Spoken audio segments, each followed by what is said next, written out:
Sì al Veneto indipendente. Mentre dentro i palazzi della regione imperversa la bufera giudiziaria sul Mose, il Consiglio vota a favore del referendum istituzionale. Con 30 voti a favore, 12 contrari e 4 astenuti, il Consiglio ha approvato la legge 342. La consultazione chiederà ai veneti se sono favorevoli a fare della regione una repubblica indipendente e sovrana. Siamo già stati super bravi ad aver approvato una legge che ancora a tutt'oggi i catalani non hanno approvato.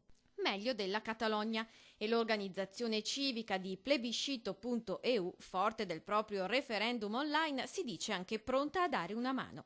Faremo proprio da pilota, da sherpa se vogliamo del processo, esploreremo in un qualche modo il percorso anche mostrando quale sarà effettivamente la Repubblica Veneta che ci sarà. Restano alcuni nodi da sciogliere, il primo di natura costituzionale. Il referendum sull'indipendenza violerebbe il principio di unità e indivisibilità della Repubblica. La stessa Costituzione, che all'articolo 10 si inchina di fronte al diritto internazionale. Come il diritto di autodeterminazione dei popoli, ma non tutti i giuristi concordano e il Veneto rischierebbe lo scioglimento dell'Assemblea regionale, la decadenza del Presidente, che per questo però non si dice preoccupato.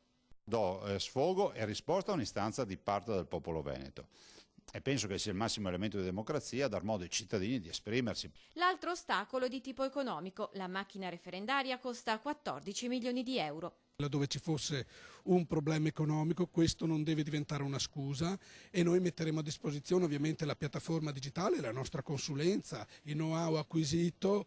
Considerati i nodi da sciogliere, il Consiglio si è riservato di decidere la data del referendum.